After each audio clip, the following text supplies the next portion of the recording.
Hey, how's it going, everybody? We're continuing our journey into in chapter 3 and going into section 3.2. Now, in the first section of this chapter, we were looking at angles formed by two lines being cut by a transversal. And now what we're going to do is look at a special circumstance where you have parallel lines that are cut by a transversal. All right, and the simple goal for this section is that you're going to learn to use angles formed by parallel lines and transversals.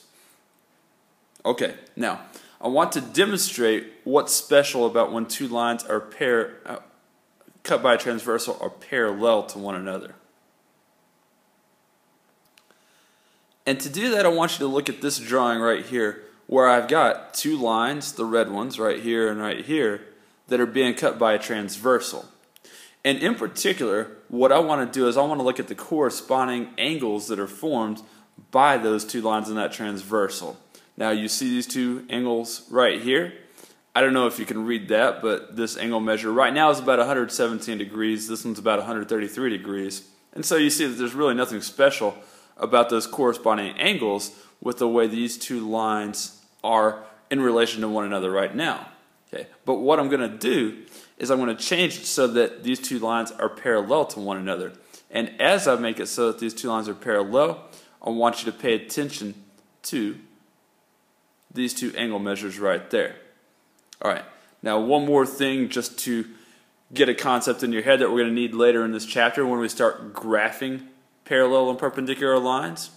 Recall that two lines are parallel if they have the same slope. Alright, with that in mind, here's how I'm going to make these two lines parallel. I'm going to look at line AB, the bottom red line, and I'm going to go ahead and figure out what its slope is. It's got a rise of 2 and the run of 1, 2, 3, 4, 5, 6, 7, 8 from point A to point B. Okay, so that slope is 1/4 if you go ahead and simplify it. So what I'm going to do then is I'm going to make it so that the slope from C to D is also 2, 8. I'm going to go up 2 and I'm going to go over 8. Am I there yet? 1, 2, 3, 4, 5, 6, 7. Got to go one more. Okay. So watch what happens to this top angle measure in particular, top of the corresponding angles, as I move point D around, which I'm going to do right now.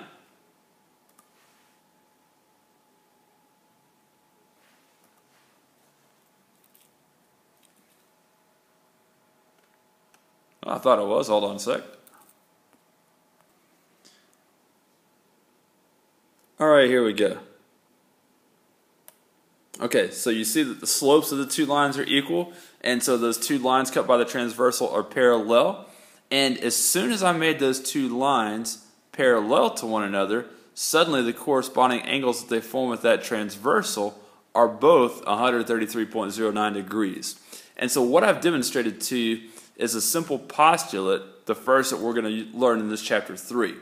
And I want to go back now to the PowerPoint and show you that postulate. That postulate is something called the corresponding angles postulate. Okay, and you're going to want to copy this down if you haven't already written it down.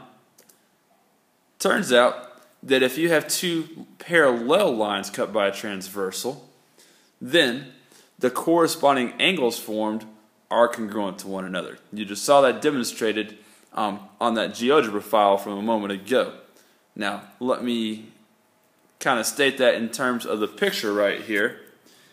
If, in this picture, line P is parallel to line Q, then angle 9 is congruent to angle 3.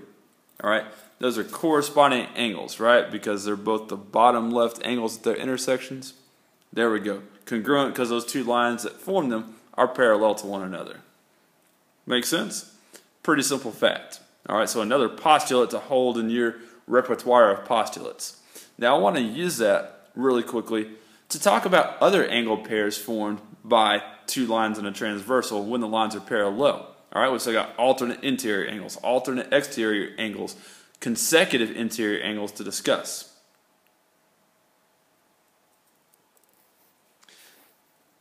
Alright, now I've got a proof for us to do right here. You see a situation where I've made two lines P and Q that are being cut by a transversal T. And I'm giving you that line P is parallel to line Q. And just knowing that line P and Q are parallel, what we're going to do is we're going to prove that angle 9 is congruent to angle 4. Now, do you notice that angle 9 and angle 4 are alternate interior angles? So what we're trying to prove here is that if parallel lines are cut by a transversal, then the alternate interior angles formed are congruent. And it's a very simple proof. It's going to involve the corresponding angles postulate that we just learned a moment ago. All right, let's go ahead and write down some of the proof. Go ahead and write down the given information. All right, so we knew P was parallel to Q because that was given to us. And what we just learned a moment ago is that if you have two parallel lines cut by a transversal, then the corresponding angles formed are congruent. And in this picture, angle 9 and angle 3 are corresponding angles, so they're going to have to be congruent to one another. Let's write that angle 3 is congruent to angle 9. Or actually, I'm going to write angle 9 is congruent to angle 4. Surely irrelevant the order that you do. Write those in, though. And how do I know that? Well, I know that because of the corresponding angles postulate, if you want to write the name of the fact that we're using. Or you can write this, that corresponding angles formed by parallel lines are congruent.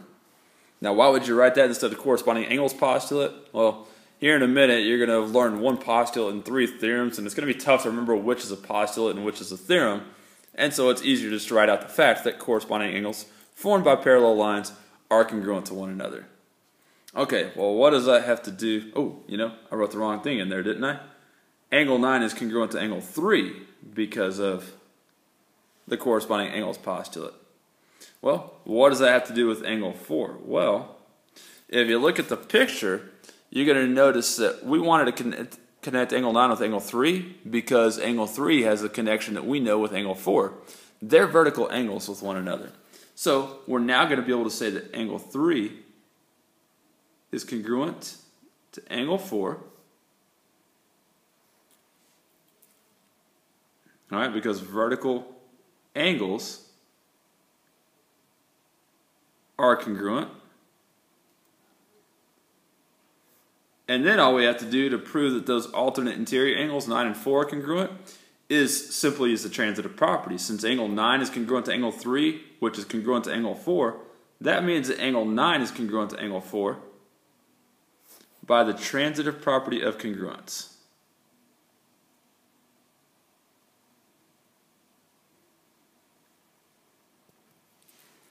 All right, very simple, right? All of that to say this, basically.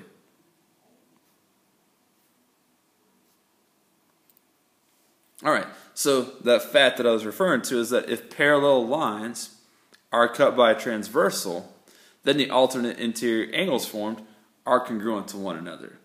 And that fact is a theorem. We just proved it, didn't we? So, hey, it's a theorem. And that theorem is called simply the alternate interior angles theorem. Excellent.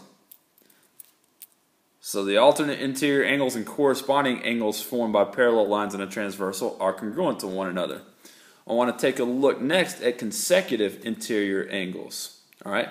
And what I'm going to show you basically is that when two lines are parallel and they're cut by a transversal, that the consecutive interior angles, such as angle 9 and 1 formed, are actually supplementary to one another. They're not congruent. This one's obtuse, right? And this one's acute, so they can't be congruent to one another. But they are always going to be supplementary as long as these two lines P and Q are parallel. All right, so how does the proof go? A little bit like this. All right, so P is parallel to Q, which is given, which means, again, that the corresponding angles formed are congruent to one another. So angle 9 and angle 3 would be congruent. Now, if angle 9 and angle 3 are congruent, you can also say that the measure of angle 9 plus the measure of equals, not plus, equals the measure of angle 3. And we're using the vertical angles theorem for that. The fact that vertical angles are congruent. And we also use the definition of congruent angles. All right, kind of implied with the statement that I just made. Okay, now why did I want to say the measure angle 9 equals the measure of angle 3 instead of angle 9 is congruent to angle 3? Well, it's because I have an equation. What I'm trying to prove is an equation, and so I would rather work with an equation here if at all possible. Well, how are we going to relate angle 9 with angle 1? Well, don't you know that angle 1 and angle 3 are a linear pair? If line P didn't exist, angle 1 and angle 3 would still be supplementary to one another because they're a linear pair. So what I can do here is I can say that the measure of angle 3 plus the measure of angle 1 equals 180 degrees because linear pairs are supplementary.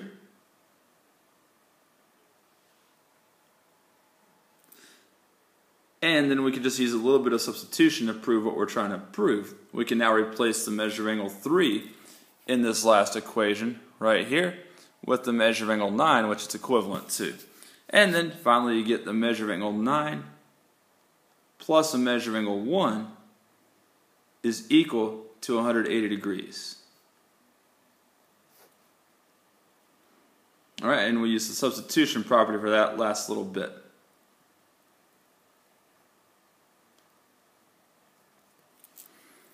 Alright, now listen to me here because I'm not going to write this out. What we just did was we proved that when parallel lines are cut by a transversal, that the consecutive interior angles formed have to be supplementary to one another, and that's a fact known as the consecutive interior angles theorem.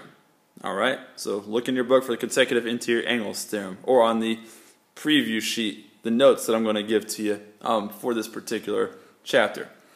Okay, I've got one more thing that I want to go through in this particular lesson, and let's go ahead and get to that right now. I want you to fill in the blanks. Alright, I have a picture of two lines that are parallel and being cut by a transversal. Oh, by the way, let me show you something really quickly. Should have done this earlier. On a picture, when you know that two lines are parallel, you can indicate that in a similar fashion to how you can indicate that two lines are congruent or two angles are congruent. If ever two lines are parallel, draw a little triangle or arrow, so to speak, on the two lines, and that's how you can note in your picture that those lines are parallel. Alright, so that means that M is parallel to N. Okay, so remember there were several types of angles formed by two lines in a transversal. There were corresponding angles, there were alternate interior and alternate exterior angles, and there were also consecutive interior angles. And I want you to figure out which ones have to be congruent and which ones have to be supplementary. Actually, 3 of those 4 you should already know. The 4th one, I'll see where you put it. Pause the video, fill in the blanks really quickly.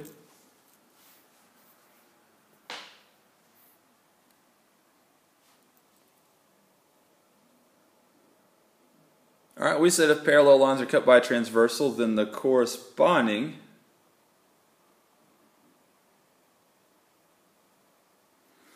angles formed are congruent, right?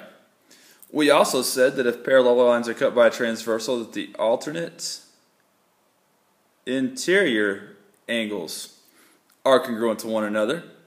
And you might have deduced correctly that the alternate exterior angles are congruent as well. Alright, always true as long as those two lines cut by the transversal are parallel. And then we just saw in the last proof that it's the consecutive interior angles that are formed that are supplementary to one another. Alright, there you go. If you ask me in class, I can show you why the alternate exterior angles have to be congruent, by the way.